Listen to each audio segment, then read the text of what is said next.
Story शुरू करने से पहले मैं आप सबसे एक रिक्वेस्ट करना चाहता हूँ कि प्लीज मेरे चैनल को सब्सक्राइब करें, वीडियो पसंद आए तो वीडियो पे लाइक करें और जितना हो सके अपने फ्रेंड्स को शेयर करें।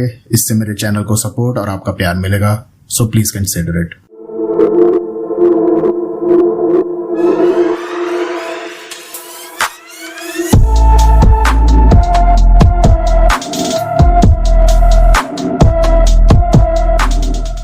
जरा सोचिए कि एक दुल्हन उस पे किसी का साया आ जाए।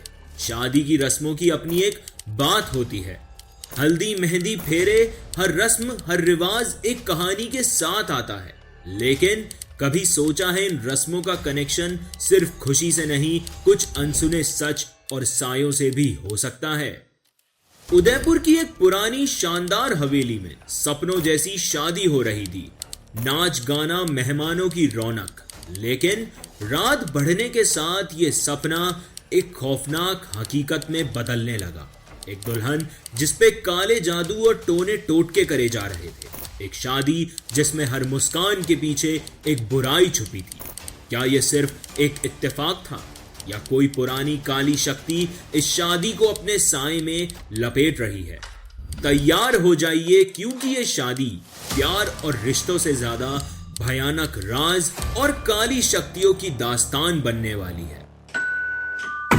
डर की इस नई दुनिया में आपका स्वागत है। आज की हमारी कहानी आपके रोंगटे खड़े कर देने वाली है। इस कहानी में कई सारे कैरेक्टर्स हैं, तो सबसे पहले मैं आपको उन कैरेक्टर्स से मिलवाता हूं। और हां, कहानी थोड़ी लंबी होने वाली है, तो पूरी कहानी को ध्यान से सुनिएगा और कहानी का एंड तो बिल्कुल मिस मत करना। यह कहानी इन 5 कैरेक्टर्स के इर्द गिर्द ही घूमने वाली है। गीत, जिसकी शादी होने वाली थी उदयपुर में। गीत की दोस्त टीना और उनके पति रोहन।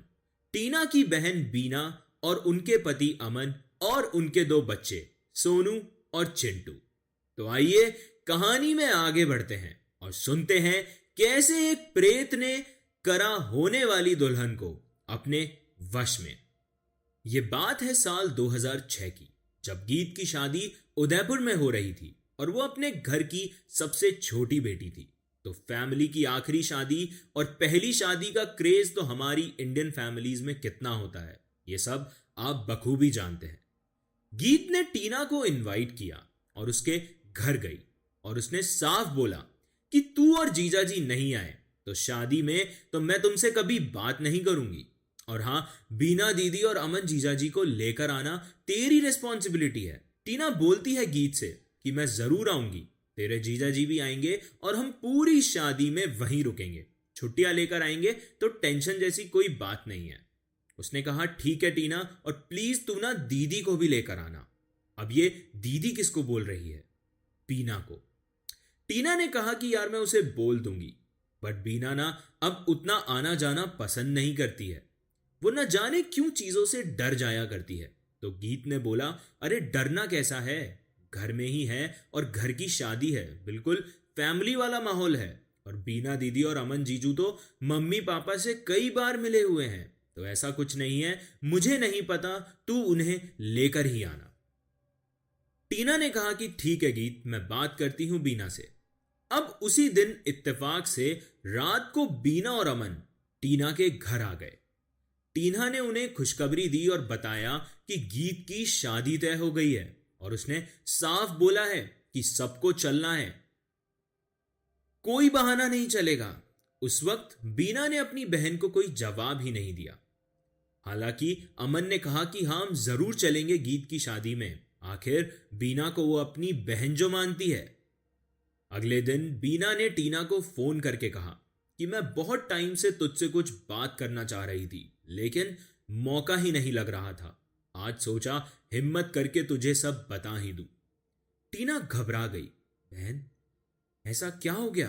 तू तू ठीक तो है? बीना ने कहा कि मुझे कुछ ना डर लगने लगा है। न जाने मुझे 4-5 दिन से डरावने सपने आते हैं और ये हमेशा मैंने टाइम नोट किया है। मैं उठकर पानी पी के दोबारा सोती हूं तो ये 3:30 से 4 बजे के बीच का सपना है।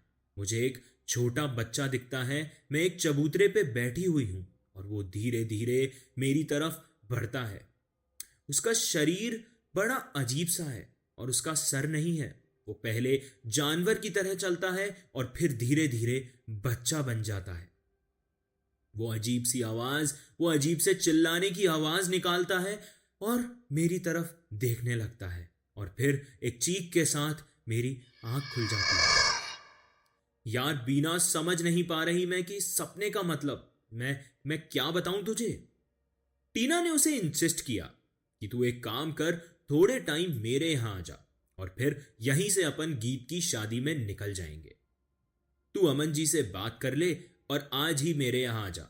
थोड़े टाइम वहां से बाहर निकलेगी तो तुझे भी अच्छा महसूस होगा।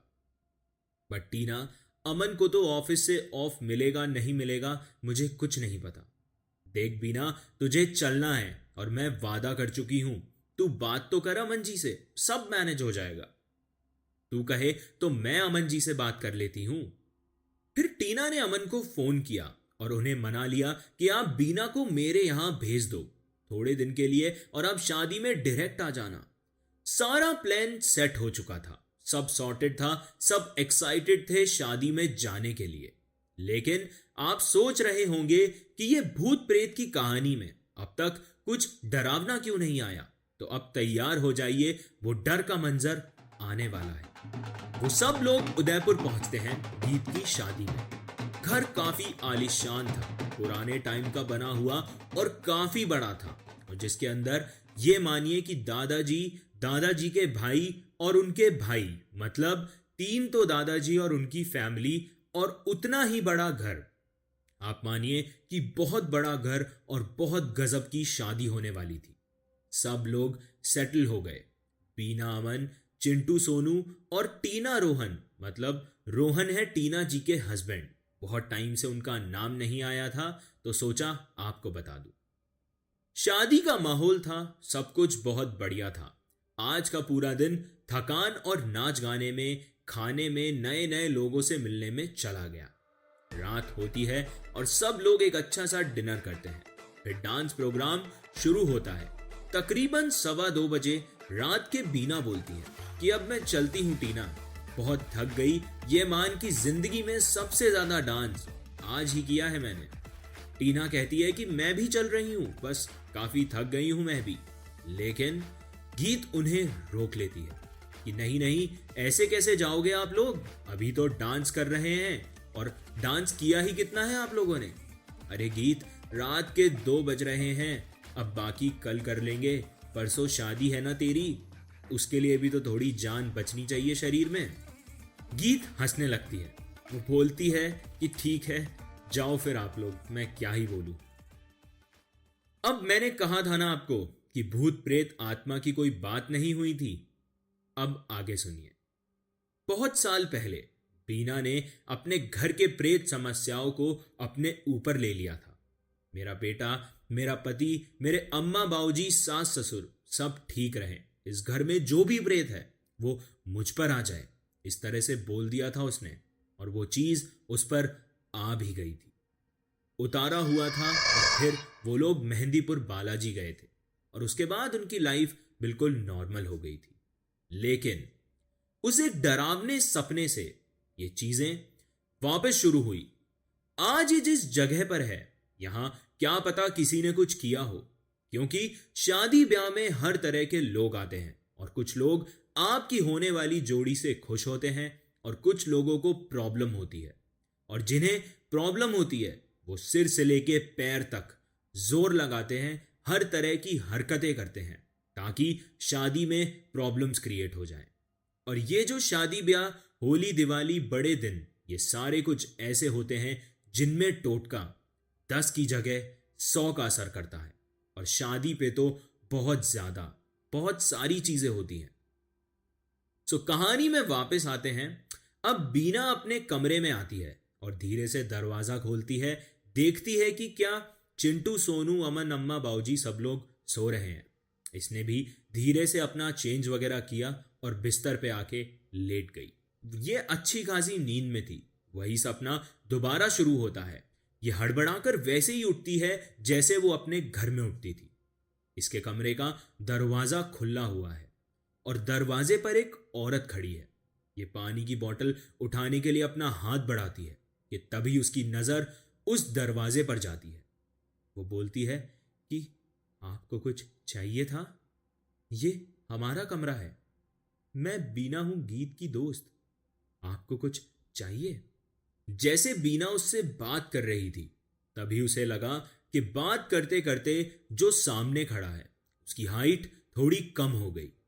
वो हड़बड़ा के बोलती है कि आप ठीक तो हैं? फिर उसे वापस ऐसा लगता है कि उसकी हाइट और कम हो गई और उसका चेहरा प्रॉपर दिखाई नहीं दे रहा था। सामने से ना कोई जवाब आ रहा था। वो हड़बड़ा कर घबराहट में बोलती है कि आप जो भी हैं आप वहीं रुकिए, मैं आती हूं उठ के जरा।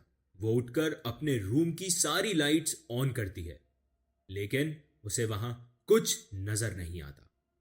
कोई भी नहीं खड़ा था दरवाजे पर। दरवाजा खुला हुआ था। इनके हस्बैंड ने पूछा अमन ने कि क्या हुआ, तुम ठीक हो? हाँ हाँ, मैं बिल्कुल ठीक हूं, बस पानी पीने के लिए उठी थी। ठीक है, पानी पियो और वापस सो जाओ, मैं ये दरवाजा बंद कर देती हूं। जब बीना दरवाजा बंद करने के लिए आगे बढ़ी और उसने झांक कर दरवाजे से बाहर देखा तो वो देखती है कि वो बच्चा जो उसे सपने में नजर आता है वो कॉरिडोर में बैठा हुआ है। बीना उसे लगातार घूर रही है। अमन उससे पीछे से बार बार आवाज देके पूछता है कि बीना क्या हुआ, तुम ठीक हो? बीना उसे बोलती है कि अमन एक मिनट, आप इधर आएंगे? बीना दरवाजे से लगी हुई उसे लगातार देख रही थी और वो जो भी चीज थी वो धीरे धीरे इसकी तरफ बढ़ रही थी। अमन ने उसे दोबारा आवाज दी कि बीना क्या हो गया? अमन आप प्लीज एक मिनट इधर आइए। अमन भी दबे पांव इसके पास तक गया और जैसे ही उसने झांक कर गैलरी में देखा वहां कुछ भी नहीं था। सब कुछ बिल्कुल नॉर्मल, बिल्कुल प्लेन, बिल्कुल शांत था। अमन ने बीना को एकदम कंधे से पकड़ के पूरा हिला दिया। बीना एकदम से होश में आती है और वो बिल्कुल पसीने में लथपथ हो रही थी। अमन ने उसे बेड पर बिठाया और पानी पिलाते हैं और फिर पूछते हैं कि क्या हुआ, तुम क्या देख रही थी दरवाजे पे खड़े होके? बीना ने उसे अपने डरावने सपने के बारे में बताया। उसने उसका पूरा सपना सुना और अमन ने कहा कि देखो ये तुम्हारे मन का वहम है। वो जो भी कुछ हुआ है ना, सब चीजें कभी कभी याद आती होंगी और तुम्हें डर लगता होगा और मैं इसमें तुम्हें गलत नहीं ठहरा रहा हूं। तुम आराम से सो जाओ, मैं तुम्हारे पास ही बैठा हूं और जगा हुआ हूं।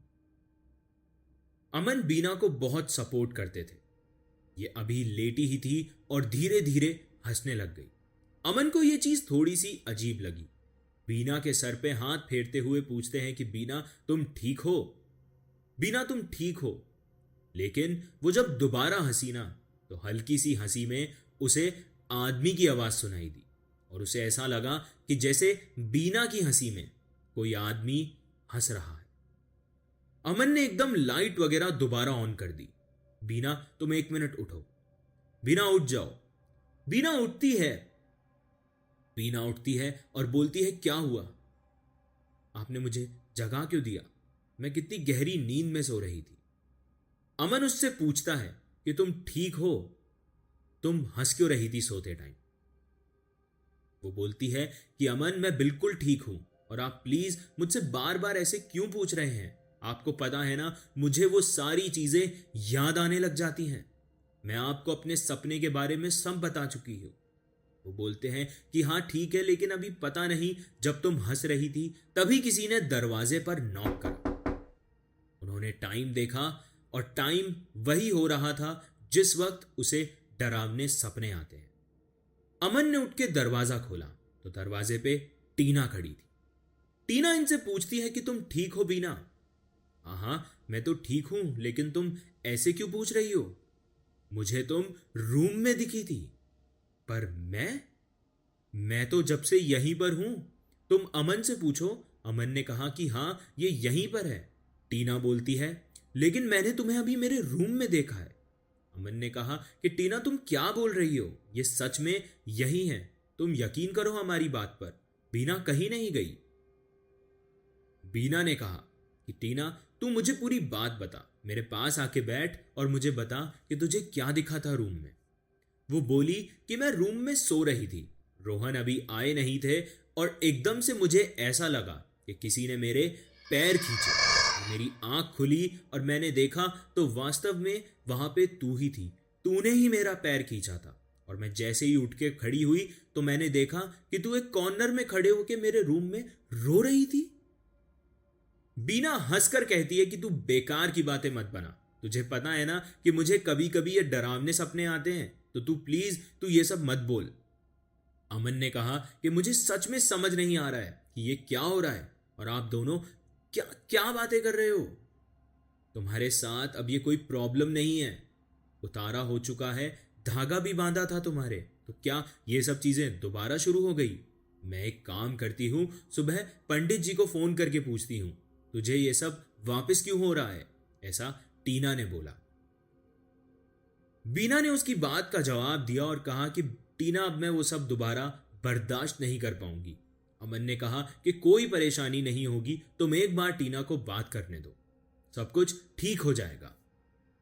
अब वहां पे एक्चुअली टीना को डर भी लग रहा था और बीना के लिए चिंता भी हो रही थी और साथ ही साथ इसे चिंता थी कि गीत की कल हल्दी और मेहंदी होने वाली है और हल्दी मेहंदी के वक्त ये चीजें कुछ ज्यादा एक्टिवली हावी हो जाती हैं और इनके जो प्रोग्राम थे वो रात को अलग होने वाले थे, जबकि जनरली हल्दी मेहंदी लोग दिन के वक्त करते हैं, मगर न जाने क्यों वो लोग रात में कर रहे थे। खैर वो रात तो जैसे तैसे निकल गई। सुबह हुई, घर परिवार में सब लोग उठ रहे हैं, बैठ रहे हैं, खा रहे हैं, पी रहे हैं, सब मजे कर रहे हैं, सब कुछ बड़ा ही शानदार तरीके से चल रहा है। हल्दी मेहंदी का प्रोग्राम शुरू होता है करीब रात के 8 बजे। बहुत सारे लोग हैं फंक्शंस में, गीत की फ्रेंड्स आई हुई हैं, फैमिली के बहुत सारे लोग हैं, ताई है, चाचियां हैं, बुआ हैं, सभी है और सब कुछ बहुत प्यारे तरीके से हो रहा है। बीना भी अपने रूम से आई हुई थी यहाँ पर, सभी के साथ मिलकर सेलिब्रेट कर रही थी, लेकिन एक चीज थी जो वो गलत कर रही थी। आप सोच रहे होंगे क्या? वो न जाने क्यों बार बार मेहंदी और हल्दी का बाउल रखा था ना, जिसमें एक तरफ मेहंदी भीगी हुई थी और दूसरी तरफ हल्दी थी, तो वो क्या कर रही थी कि 3-4 बार चलते फिरते उसके पास आती, रुकती, उसे स्मेल करती थी, खींचती थी और एक तरह से और फिर चल देती थी। तो वहां पे मौजूद 1-2 लोगों ने ये नोटिस कर लिया और टीना से पूछा कि ये कौन है जो लड़की आई हुई है। टीना ने कहा ये बहन है मेरी और गीत की फ्रेंड है, गीत की खास दोस्त है ये। बेटा इसका नाम क्या है? टीना बोलती है कि क्या हुआ, आप ऐसे क्यों पूछ रहे हैं? बीना है इसका नाम। बेटा ये लड़की ठीक है, इसको कोई दिक्कत है क्या? नहीं तो आप ऐसे क्यों बोल रहे हैं? यहाँ इतने सारे लोग हमारी खुशी में शामिल हुए हैं, कोई सुनेगा तो उसे अच्छा लगेगा क्या? नहीं नहीं बेटा, तुमने ये चीज नोटिस नहीं करी कि मेहंदी के बाउल के पास आसपास 3-4 बार आई और आती है, रुकती है और उसे सूंघकर निकल जाती है। अब शादियों में कोई भी बात हो वो आग की तरह फैलती है। धीरे धीरे बात वहां पर सभी के आसपास पहुंच गई कि ऐसे करके कोई बीना लड़की है और थोड़ा सा उस पर नजर रखो, वो कुछ अजीब सी एक्टिविटी कर रही है। बीना के हिसाब से तो वो किसी को परेशान नहीं कर रही थी। बीना तो खुद बहुत बड़ी प्रॉब्लम से बाहर आई है। अमन जानता है, अमन के पेरेंट्स जानते हैं, टीना, रोहन जानते हैं ये किस हाल में हो गई थी। पूरे घर की प्रॉब्लम इसने अपने ऊपर ले ली थी और आज सब लोग उस लड़की पर नजर रख रहे हैं कि ये लड़की ठीक है या नहीं। लेकिन बीना सब लोगों के बीच बैठ रही थी, उठ रही थी, मजाक कर रही थी, हंस रही थी, बोल रही थी, इवन ढोलक तक बजा रही थी।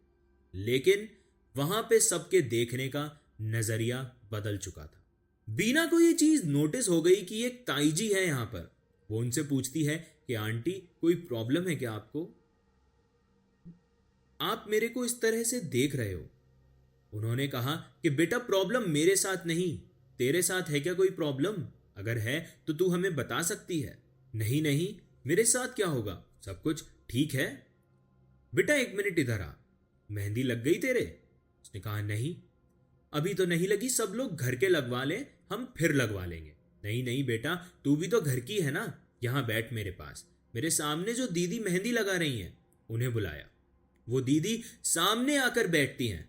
बीना इतनी ज्यादा खुश हो रही थी जैसे कि एक छोटे बच्चे को उसका कोई खोया हुआ खिलौना मिल गया हो। वो बोलती है कि लगाइए लगाइए, अच्छे से लगाइए, अच्छे से अच्छा डिजाइन बनाइएगा। उन्होंने उससे कहा, जी मैं बहुत अच्छा डिजाइन बनाऊंगी, आप बिल्कुल चिंता मत करो। बीना नाम है ना आपका? उन्होंने कहा, जी। अच्छा, और भैया का क्या नाम है? आप मुझे उनका नाम बताइए, मैं आपके हाथ पर उनका नाम लिखूंगी और फिर आप भैया से जाके कहना कि अपना नाम ढूंढिए। अमन नाम है जी उनका। ठीक है, तो मेहंदी वाली डिजाइन बनाना शुरू करती है, लेकिन तभी वहां पर अचानक किसी को चक्कर आ जाते हैं और वो मेहंदी वाली दीदी के ऊपर गिर जाती है। बाउल में रखी पूरी मेहंदी बीना के हाथों पर फैल जाती है। टेंशन का माहौल बन जाता है और लोग उन्हें संभालने लगते हैं। इन सब चीजों में थोड़ा वक्त खराब हो गया। फिर दोबारा प्रोग्राम स्टार्ट हुआ। ढोलक वगैरह बजने लगी और बीना ने नोटिस करा कि उसके हाथों पर पूरी मेहंदी फैली हुई है और वो उन्हीं गंदे हाथों में सब जगह घूम रही है। फिर क्या हुआ कि उसने नाचते नाचते लोगों पे मेहंदी के थापे लगाने शुरू कर दिए। शुरू में 2-3 जनों ने उसे मना करा, लेकिन वो तो इतनी मस्त थी कि उसने किसी की एक नहीं सुनी और लोगों पे थापे लगाती चली गई। लोग यहाँ पर डांस कर रहे थे, प्रोग्राम हो रहा था, सब कुछ बड़ा ही शानदार हो रहा था, लेकिन एकदम से सब कुछ डर में बदल गया। किसी ने आवाज दी और अमन को बुलाया। अमन एकदम भागता हुआ आया, बीना के दोनों हाथ पकड़कर रोकता है और उसे बोलता है कि तुम ये क्या कर रही हो। तभी बीना अचानक हंसती है और वो जब हंसी तो वहां पे आदमी वाली आवाज आ गई। यहां लोगों को 100% यकीन हो गया कि इस पर कोई हवा है, कोई साया पकड़ गया है। अमन ने बीना का हाथ पकड़ा और जैसे ही उसे ले जा रहा था तो बीना एकदम रुक गई और रुककर वो अपनी आवाज में बोलती है, गीत बेटा तेरी शादी में ध्यान रखियो, ये जो पीली साड़ी में बैठी है ना, कौन है तेरी मौसी है, चाची, जो भी है, ये कुछ रखने को लाई है तेरे पास और ये तेरे बाल ले जाएगी, ध्यान रखियो इस पर। इतना बोल वो हंसती हुई अपने कमरे में चली गई। अब उसने जिसके लिए ये बोला था, भाई साहब, वो इतना सा भी किसी को डाउट नहीं था उसके लिए कि वो वास्तव में इसलिए यहां बैठी हुई है। वो औरत खड़ी होती है और कहती है कि गीत, ये क्या तरीका है? कौन थी ये लड़की? तूने हमें बेइज्जती कराने के लिए बुलाया है क्या? और मुझे किस तरह से बोल रही थी ये? मैं यहां ये सब करती हूं? अभी तुम सबने देखा ना, वो आदमियों की तरह हंस रही थी। कौन क्या कर रहा है सबको सब दिख रहा है, लेकिन तुम सब लोग मुझे इस तरह से क्यों घूर रही हो? गीत मेरी बेटी जैसी है, मैं गीत के लिए ये सब करूंगी? गीत की मां ने कहा कि देखो, खुशी का माहौल है और जो हुआ उसे छोड़ो, कल गीत की शादी है। तभी वो चाची गुस्से में बोलती है, इस शादी तो गीत की कल है ना, तो ज्यादा खुशी मनाने की जरूरत नहीं है। और ये जैसे ही उठी ना तो इनके बैग से कुछ चीजें गिर गई। उसमें जो सबकी नजर में एक चीज आई वो थी गीत और गीत के होने वाले हस्बैंड, उन दोनों की तस्वीर। वो भी आधी जली हुई सबने देख ली। गीत की मां ने तस्वीर उठाई और कहा कि ये जला किसने दिया? अब वो चाची बिल्कुल सट हो गई थी, उनके चेहरे के 12 बज गए थे। वो लड़खड़ाते हुए बोली कि देखो देखो, किसी ने कुछ कर दिया होगा। तभी गीत गुस्से में बोलती है, नहीं नहीं, आपके पर्स में मेरे होने वाले हस्बैंड की फोटो और ये आपने किस तरह से जला रखी है? क्या कर रही हो आप? बीना दीदी यानी कि ठीक बोल रही थी। अरे कौन बीना दीदी? तेरे घर की वो है या मैं हूं? बीना ऊपर से हंसे जा रही है और उन दोनों को लगातार देख रही है। अमन ने उसका हाथ पकड़ रखा है। बीना चिल्लाकर बोलती है। अब बीना की जो आवाज थी वो आदमियों वाली हो गई। वो बोलती है कि मैं तो बहुतों की पोल खोल दूंगी। अमन ने जैसे ही बीना का हाथ खींचने की कोशिश की, अमन ने उसको पीछे खींचने की कोशिश की, तो बीना ने उल्टा अमन का हाथ पकड़ लिया और वो पकड़ इतनी मजबूत थी कि अमन को समझ आ गया था कि बीना के ऊपर कोई हवा है। ये इतनी शक्ति से, इतना ताकत से मेरा हाथ नहीं पकड़ सकती। अमन की आंखों में आंसू थे, लेकिन बस वो ये बोलता है कि आप जो भी हो, मेरी पत्नी को आप मुक्त कर दो। आपको जो भी परेशानी है, आप जिस भी जरिए से बात करने आए हो, मैं हूं, आप मेरे जरिए से बात करो। जो भी बीना के अंदर था उसने धीरे से बोला, मैं किसी को कष्ट नहीं दे रहा हूं, यह हमारी महारानी है जिनके जरिए से हमने बोला है, मैं किसी को कुछ नहीं कहूंगा, ये महारानी है हमारी। ये बोलकर बीना अंदर चली गई। अमन ने सीधा जाकर अम्मा बाबूजी को सब बताया। जिस वक्त ये सब चीजें हुई उससे कुछ ही देर पहले टीना वहां से बाहर कुछ काम के लिए निकली थी। फिर जब वो वापस आई तो टीना सीधे इनके कमरे में गई और पूछती है कि क्या हुआ था यहां पर, और आप लोगों ने मुझे फोन क्यों नहीं करा।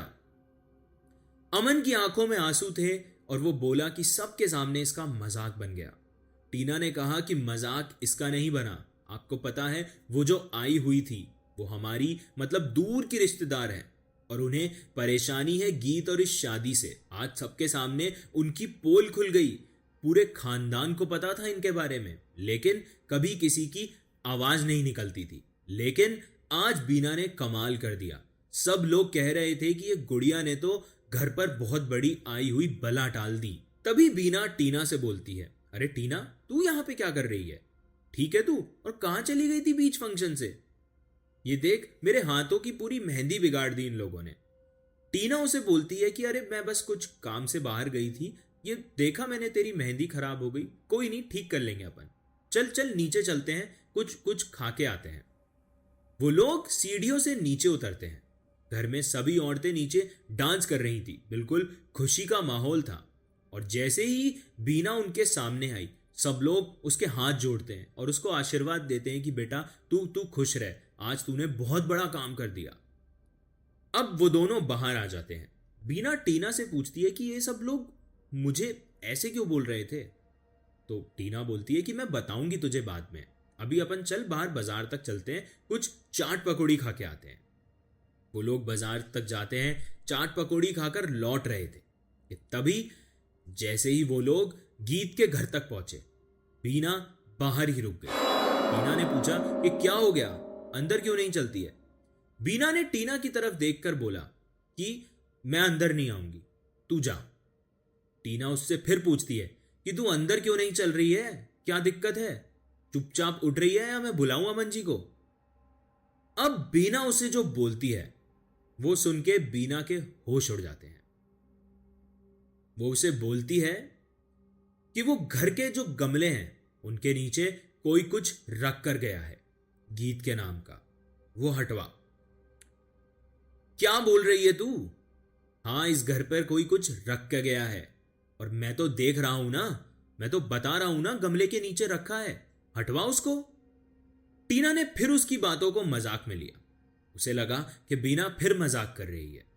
वो बोलती है कि देख, तू बेकार की बात मत कर, अब तू उठ रही है वरना देख सब लोग बाहर आ जाएंगे। अब इतनी ही देर में अंदर किसी ने कुछ कहा और सब लोग बाहर इकट्ठा हो गए और वो लोग बोलने लग गए कि बाहर कोई लड़की है, वो जमीन पर बैठ गई है, न जाने उसे क्या हो गया। वहां पे हंगामा क्रिएट हो गया। अब सब लोग अंदर से बाहर आ चुके हैं। बीना जमीन में बैठी हुई है और वो बार बार बोल रही है कि गीत के नाम का कोई कुछ रख के गया है, उसे हटवाओ, मैं तभी अंदर आऊंगी। अब वहां पे टीना, रोहन, अमन वगैरह सब लोग आ गए थे। अमन बोलता है कि आप सब लोग अंदर जाइए, मैं बीना को मैं लेकर आता हूं। लेकिन तभी वहां पे एक औरत बोलती है कि अरे बेटा, तू तो बीना है ना, कल तूने ही तो उस चाची की पोल खोली थी ना, तू मुझे बता क्या दिक्कत हो गई, क्या हटवाना है, मुझे बता। वो बोलती है कि वो गमला रखा है ना, वो गमला हटवा, उसके नीचे कोई गीत के नाम का कुछ रख के गया है, मुझे सब दिख रहा है। तभी वहां पे 4-5 लोग वो गमला उठाकर हटाते हैं। अब वो पुराने टाइम के गमले थे और एक ही गमला बहुत बहुत बड़ा हुआ करता था। तो 4-5 लोगों ने मिलकर वो गमला हटाया और जैसे ही वो गमला हटा, वहां पे देखते ही सब लोगों के पैरों से जमीन खिसक गई। वहां पर कोई कुछ बहुत बढ़िया करके गया था, मतलब वहां पे कोई बकायदे से बहुत ही भारी टोटका करके गया था। उसने गड्ढा करके उसके अंदर वो सारी चीजें रख रखी। अब जैसे ही वहां पे लोगों ने वो टोटका देखा, वो सब लोग बीना के हाथ जोड़ने लगे। जैसे कि घर में बहुत बड़ा पंडित आया हो, घर में कोई देवी का रूप है। वो सब लोग बातें बनाने लग गए कि ये कैसे जानती है सब कुछ, मैं तो इसे पहली बार मिल रही हूं, मेरा तो इसे नाम तक पता है। वहां पे लोग ऐसी तरह तरह की बातें करने लगे, बोलने लगे कि टीना तेरी बहन ने तो घर पे आई हुई बहुत बड़ी बला को दो बार टाल दिया। ये गुड़िया तो बहुत अच्छा काम कर रही है, तूने बहुत अच्छा करा इसे घर में बुला के, वरना तो न जाने गीत बिटिया की शादी में क्या क्या हो जाता। बीना हंसती है और कहती है कि अरे ऐसा कुछ नहीं है, अब मुझे भूख लग रही है, मुझे कुछ खाना दे दो। बीना बिल्कुल नॉर्मल हो गई। अब अमन को कुछ समझ नहीं आ रहा था, क्योंकि वो इन सब की इस एप्रिसिएशन को जो अप्रिशिएट कर रहे थे लोग, उसे अच्छा माने या उसकी पत्नी का ये मजाक बना रहे थे, उसे कुछ भी समझ नहीं आ रहा था। अम्मा बाबूजी बार बार एक ही बात बोल रहे थे कि सबसे बड़ी गलती करी है हमने बीना को यहां पर लाकर। अब न जाने वो ऐसा क्यों बोल रहे थे। बीना नॉर्मल खा रही थी, पी रही थी, हंस रही थी, बोल रही थी, सबके साथ खेल रही थी, डांस कर रही थी, बच्चों को बहला रही थी। लेकिन न जाने अचानक उसमें कुछ होता, और जैसे ही उसमें कुछ होता वो तुरंत कोई गड़बड़ सामने ले आती। टीना सारी बातें रोहन को बताती है और उसने कहा कि मुझे लग रहा है इस पे कोई पॉजिटिव एनर्जी है, मतलब कुछ तो है जो इसके जरिए से बात कर रहा है। रोहन ने टीना को कहा कि तुम पागल हो गई हो, तुम्हें यह प्रेत आत्मा मजाक लगता है? ये प्रेत है जो इसकी मदद कर रहा है, और इनका होना अच्छा भी है और बुरा भी है। मुझे समझ नहीं आता कि क्या करा जाए, पर ये जो भी है ना, मुझे बिल्कुल ठीक नहीं लग रहा है। रोहन ने अमन को फोन करा और कहा कि भाई अगर तुम्हें घर जाना है तो तुम मुझे बता दो, बिकॉज यहां पे जो कुछ भी हो रहा है ये मुझे ठीक नहीं लग रहा है, और तुम मेरे ही घर के हो, इसलिए मैं नहीं चाहता कि यहां पे तुम्हारे लिए या बीना के लिए लोग बातें बनाएं। तो अगर तुम्हें घर जाना हो तो प्लीज बस तुम मुझे एक फोन कर देना, मैं तुम्हारे घर जाने का इंतजाम कर दूंगा। अमन ने कहा कि नहीं नहीं भाई, ऐसी कोई बात नहीं है, बीना सो रही है और हम पूरी शादी अटेंड करके ही जाएंगे, अब वो ठीक है। अमन ने फोन रख दिया। अब उसने जैसे ही फोन रखा, कमरे में बीना के साथ अम्मा बाबूजी भी आराम कर रहे थे, चिंटू और सोनू बाहर खेल रहे थे। तभी अचानक बीना एकदम से उठती है, उसकी आंख खुली और वो सीधी बैठ गई। वो उठकर दीवार की तरफ देख रही है और बोलती है कि अरे बच्चे लोग, सब लोग अंदर चलो, बहुत कुछ गलत होने वाला है, सारे बच्चे अंदर चलो, और जो मैं कह रही हूं ना वो सुनो, चलो बच्चों अंदर चलो। और फिर वो लेट गई। अमन उसे देख रहा है कि ये क्या हुआ। अम्मा बाबूजी ने कहा कि तू इसको छोड़, तू ये बता चिंटू और सोनू कहाँ हैं। वो बोलता है कि शायद वो बाहर खेल रहे हैं, तू एक काम कर, तू तुरंत नीचे जा और उन बच्चों को अंदर कर। अब अमन 3rd फ्लोर से आवाज देता हुआ नीचे उतरता है, वो बच्चों को अंदर बुला रहा होता है। वो नीचे जाता है और देखता है कि चिंटू सोनू बहुत सारे बच्चों के साथ बाहर खेल रहे हैं। वो सभी बच्चों को अंदर बुलाता है और वहीं पे भट्टियों पे बड़े बड़े भगोनों में से धुआं उठ रहा था। चारों तरफ टेंट का सामान फैला हुआ था। तो वो बच्चे घर के गार्डन में खेल रहे थे और वहीं पे ये खाना वगैरह बन रहा था। तो अमन ने वापस उन्हें तेजी से आवाज दी कि चिंटू बेटा, सोनू बेटा, दोनों अंदर आ जाओ, देखो पापा बुला रहे हैं। अब आज के टाइम पे बच्चे किसी की सुनते ही कहाँ हैं, वो भी शादी के माहौल में तो बिल्कुल नहीं। लेकिन उन्होंने उस टाइम पे अमन की बात मान ली और उनके साथ साथ बाकी बच्चे भी अंदर आ गए। वो बच्चे जैसे ही अंदर आए, हाँ, वो भगोने भट्टी से गिर के पूरी जमीन पर फैल गए। चारों तरफ धुआं ही धुआं उठ रहा था और मानो वहां पे भगदड़ सी मच गई। तभी बच्चों को अंदर, वहां पे किसी ने पूछा कि तुम लोगों को अंदर आने के लिए किसने बोला। तो वहां पे तभी सोनू बोलता है कि मेरे पापा ने बोला। लोगों ने अमन को आवाज दी कि अमन जी 1 मिनट आप नीचे आइए। वहां पे अमन को आवाज दी जा रही है। अमन नीचे आता है घबराता हुआ कि अमन जी आपने तो आज बहुत बड़ा काम कर दिया। वहां लोग उसके हाथ जोड़ रहे हैं। अमन को आइडिया नहीं है उसने किया क्या। अमन बोलता है कि आप ऐसे क्यों बोल रहे हैं मुझे, मैंने क्या कर दिया और आप लोग मेरा धन्यवाद क्यों कर रहे हैं। अरे आपने देखा नहीं, आज आपकी वजह से सारे बच्चों की जान बच गई। मतलब आप बाहर जाके तो देखिए एक बार। अमन बाहर जाके देखता है और वहां पे चारों तरफ धुआं ही धुआं उठ रहा है। भगोने जमीन पे पड़े और जो खाना बनाने वाले लोग थे वो सब हाथ जोड़ के माफ़ी मांग रहे हैं कि हमसे बहुत बड़ी गलती हो गई, अगर आज आप नहीं होते तो ना जाने कितने बच्चों की पता नहीं क्या क्या हो जाता और शादी के घर में कुछ भी हो सकता था। अमन ने कहा कि किसी को कोई चोट तो नहीं आई ना। आप सब लोग मेरा धन्यवाद क्यों कर रहे हैं? धन्यवाद करना है तो बीना का करिए, उसी ने कहा था बच्चों को अंदर बुलाने को। अब वहां पे वापस लोग शुरू हो जाते हैं कि अरे वाह, ये बिटिया तो कितनी अच्छी है, आज फिर इसने घर में कितना बड़ा हादसा होते हुए बचा लिया। ये तो वाकई में कोई भगवान का रूप है। भगवान आपकी जोड़ी को हमेशा सलामत रखे। ऐसा बोल वहां पे फिर से वो लोगों ने नाच गाना शुरू कर दिया।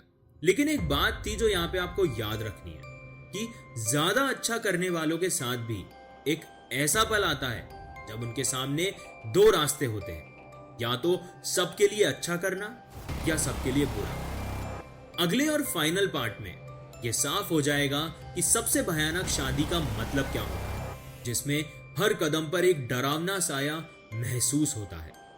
आज की कहानी में आपने जो भी कुछ सुना उसमें शायद आपको हल्का सा डर लगा हो और दिल ने यह सोचा हो कि अब तक सब कुछ ठीक है, लेकिन आगे जो होने वाला है उसके बारे में सुनते ही आपके होश उड़ जाएंगे।